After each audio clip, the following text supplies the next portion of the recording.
Break के बाद एक मरतबा फिर से खुशामदीद नाज़रीन। आज चीफ जस्टिस साहब के जो रिमार्क्स सामने आए उनमें से एक रिमार्क ये था कि एक पार्टी सरबराह का इख्तियार एक जज इस्तेमाल करे तो क्या ये जमहूरी होगा? जज तो मुंतखब नहीं होते। इनहराफ के बाद कोई रुकन माफ़ी मांगे तो मुमकिन है पार्टी सरबराह माफ़ कर दे। अली जफर ने जवाब दिया कि तारीख इस हवाले से कुछ और कहती है। 63A के फैसले में लिखा है कि हॉर्स ट्रेडिंग कैंसर है। चीफ जस्टिस ने कहा कि ये गलत अल्फाज इस्तेमाल किए गए हैं। जज सिर्फ ये तय कर सकता है कि कोई चीज़ आईनी और कानूनी है या नहीं। ये कोई मेडिकल अफसर ही बता सकता है कि कैंसर है या नहीं।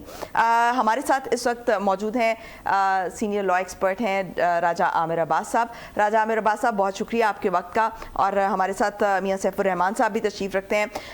राजा आमिर अब्बास साहब, सबसे पहले तो अभी हामिद खान साहब से चूंकि बात हो रही थी तो वो ये कह रहे थे कि जो हॉर्स ट्रेडिंग को रोकने वाला मामला है, इस हवाले से अगर जो 63A की तशरीह की गई थी 2022 में वो दुरुस्त है उनके ख्याल के मुताबिक, क्योंकि ये आइन की स्पिरिट में ये मामला है इस तरह से कि हॉर्स ट्रेडिंग को ये रोका जाएगा। लेकिन हम दूसरी तरफ देखते हैं कि आइन में आइन का आर्टिकल 63 है, इसमें वोट का शुमार होना या ना होना ये दोनों अल्फाज ही मौजूद नहीं है। तो क्या जजेस जो हैं वो इस चीज़ का तयन कर सकते हैं, ये फैसला कर सकते हैं कि ये किस स्पिरिट में ये आइन लिखा गया? देखिए, जजेस जिस चीज का फैसला कर सकते हैं वो ये है कि इंटरप्रिटेशन कर सकते हैं कि what is the wisdom behind this legislation. ये जो कानून साजी या आइन साजी हुई है, इसके पीछे विजडम क्या था, इसका पर्पस क्या है, बाकी आर्टिकल्स के साथ मिला के इसको पढ़ा जाता है। और क्या बाकी इसका पर्पस ये है कि किसी तरीके से ये जो हॉर्स ट्रेडिंग का मैनेस है और एक इसको ख़त्म किया जाए। और इसको ख़त्म करने के लिए ये मियां नवाज शरीफ साहब के दौर में इसको इंट्रोड्यूस किया गया, इसको लाया गया था आइन में जी। तो इस हवाले से आज के फैसले को कैसे देखते हैं? देखिए, अगर तो इसकी इंटरप्रिटेशन ये है कि जी नहीं, ये जो डिफेक्शन है, डिफेक्शन क्लॉज का मकसद यही है कि फ्लोर क्रॉसिंग ना हो, आप अपनी पार्टी पॉलिसी या पार्लिमानी पार्टी के जो डिसीजन उसके खिलाफ वोट ना करें। तो इसको अगर रोकना है तो रोकने के लिए यही है कि ये दुनिया में कहीं इस चीज़ को नहीं समझा जाएगा कि जी आप वोट डाल दें, ठीक है, आपका वोट जो सा डल गया तो कोई बात नहीं। और असल में तो उस वोट के काउंट को रोकना है। इसका पर्पस यही है कि जहाँ पे चंद वोट्स का डिफरेंस होता है वहाँ पे फिर एक्सटर्नल जो हमारे यहाँ एलिमेंट्स हैं वो एक्टिवेट हो जाते हैं और किसी तरीके से वो फिर ये इसमें असरअंदाज होते हैं। अभी आप देखिए, एक केस तो चल रहा है कि जिसमें सुप्रीम हाई कोर्ट के जजेस कह रहे हैं कि जी जो फोर्सेस हैं वो इंटरफेयर करती हैं अदालतों के फैसलों में और पॉलिटिकली मोटिवेटेड केसेस में।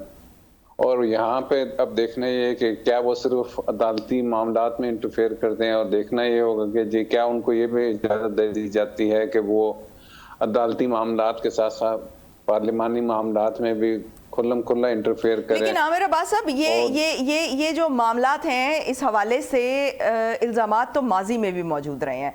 अगर आज ये बात की जा रही है तो ये मेरा ख्याल है 77 साल से यही बात की जा रही है। ये कोई नई बात तो नहीं है।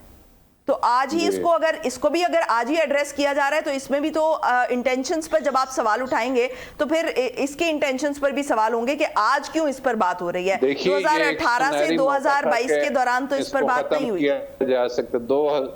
हम देखिए कि लास्ट ईयर जब ये रिजीम चेंज हुई और सिंध हाउस का आपके सामने है, सिंध हाउस में किस तरीके से लोगों को इसका नुकसान अल्टीमेटली मुल्क को उठाना पड़ा, पार्लिमान को उठाना पड़ा। लेकिन वो भी तो देखिए ना आमिर साहब, ये जो जस्टिस शौकत अजीज सिद्दीकी हैं उनको इस मामले पर कि उन्होंने एक बयान दिया एक बार कोर्ट से खिताब करते हुए, तो उस पर उनको जो है जिस तरह से सामना करना पड़ा, जो उनके हवाले से फैसला किया गया, अगरचे कि अब आज ये मामला रिवर्स हो गया है, लेकिन उस टाइम पर इसी शिकायत पर जस्टिस शौकत अजीज सिद्दीकी को फारिग कर दिया गया था। तो इनको इस बात को भी हमें नहीं भूलना चाहिए। जजेस ने फारिग किया था। ये कहे ना में जो बात है इंटेंशन को तो देखना चाहिए। अनफॉर्चुनेटली क्या होता रहा कि पीडीएम हुकूमत में जो भी कानून साजी होती रही तो इंटेंशन आप देखिए कि नैब के कवानीन को उन्होंने ख़त्म ही कर दिया बिल्कुल। अगर इंटेंशन की बात हो कि इंटेंशन वहाँ पे वाज़ेह थी कि इंटेंशन ये थी कि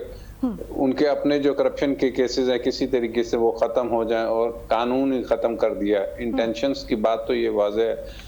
अब इसी तरीके से इंटेंशंस की बात अगर आप देखें तो ये जो कानून साजी की गई है अभी कि जी ऑर्डिनेंस के ज़रिए अभी उसमें बड़ा वाज़ेह तौर पर इंटेंशन नज़र आ रही है कि जी वो सुप्रीम कोर्ट रूल्स की जो प्रोसीजर का उसमें अमेंडमेंट करके बेंच की कमेटी को चेंज करने का इख्तियार चीफ जस्टिस को दे दिया गया कि सीनियर मोस्ट जजेस को निकाल दिया जाए उसमें से।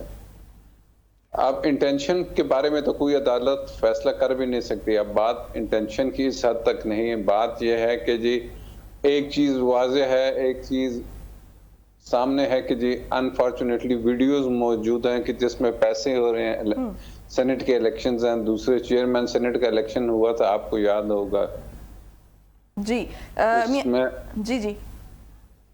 तो अगर एक चीज वाज़ेह है और अगर कोई ऐसा स्टेप लिया गया है कि उसको खत्म किया जाए तो उस स्टेप को बड़ा श्योर किया गया कि जी ये रीराइटिंग ऑफ कॉन्स्टिट्यूशन है। तो अब अगर वो कॉन्स्टिट्यूशन की मंशा क्या है, कॉन्स्टिट्यूशन की मंशा क्या है, पार्लिमानी सिस्टम में क्या होता है, यही होता है।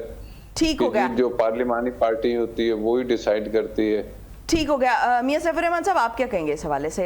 नहीं वो ठीक है। देखें क्वेश्चन ऑफ फैक्ट्स भी इसमें कुछ ले लेने चाहिए ना कि जब जिस तरह आज बात की गई कोर्ट में कि सेनेट में बाकायदा खुफिया कैमरे मिले, फिर उसके बाद आपके 54 वोट उनके खिलाफ थे और अचानक वो 48 रह गए और वो इलेक्ट हो गए। इंटरफेरेंस की तो बात चलें वो हमारे यहाँ है, लेकिन अब मुझे ये लग रहा है कि रेमेडी करते वक्त जब कोर्ट्स बाकायदा किसी चीज़ को रेमेडी करते हैं तो रेमेडी होनी चाहिए फिर उन फोर्सेस की भी कि जिनके खिलाफ हम बोलते हैं।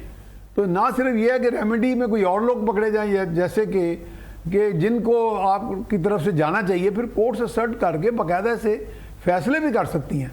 लेकिन हमारे यहाँ माजी में तो कोर्ट्स ऐसे आते रहे हैं कि जिन्होंने कहा कि जी आप वर्दी में रह के आपको आइन को तब्दील करने का भी इख्तियार है, चेंज करने का भी इख्तियार है। तो इस तरह के जब मामला होंगे तो फिर लोग यही कहेंगे जी कि हमारे यहाँ तो अनस्टेबल सारा पूरे सिस्टम चलता आ रहा है। एक लेगेसी जो है उसके अंदर कोई नहीं पता। वो तो इंटेंशंस फिर लोग यहाँ भी बात करेंगे कि यहाँ क्या इंटेंशंस हैं। तो मैं ये समझता हूँ कि हमारा मुल्क, हमारे अदारे, ये सब या तो इंटेंशंस पे चल रहे हैं या इंप्रेशंस पे चल रहे हैं या परसेप्शंस पे चल रहे हैं। हमें तो आज तक ये नहीं, अवाम को जब हम क्लियर, सबसे बड़ा इंप्रेशन ये है कि दुनिया की सबसे ज़्यादा मजबूर अदलिया पाकिस्तान की है। जब 25-24 करोड़ अवाम के सामने तो एक सिविल जज जो है वो एक बादशाह है, वो तो अपनी मनमानी से अकॉर्डिंग टू हिज विम्स वो फैसले देते हैं। लोगों का यही परसेप्शन है। ये 99% जो लिटिगेंट्स है पाकिस्तान के उनका ये परसेप्शन है। राइट। तो वो चंद एक लोगों के आगे कोई एक दो जजेस बेचारे शौकत जी सिद्दीकी साहब जैसे मजबूर होंगे, मेजॉरिटी तो आपको 99% आज़ाद अदलिया। ठीक हो गया। बहुत शुक्रिया मियां सैफुर रहमान साहब हमारे साथ मौजूद थे। राजा आमिर अब्बास साहब, आपका भी बहुत शुक्रिया। नाज़रीन, आज के लिए इतना ही। अगले हफ्ते आपसे दोबारा मुलाकात होगी। मुझे दीजिए इजाज़त। पाकिस्तान की हमेशा पाइंदगी की दुआ के साथ। अल्लाह हाफ़िज़।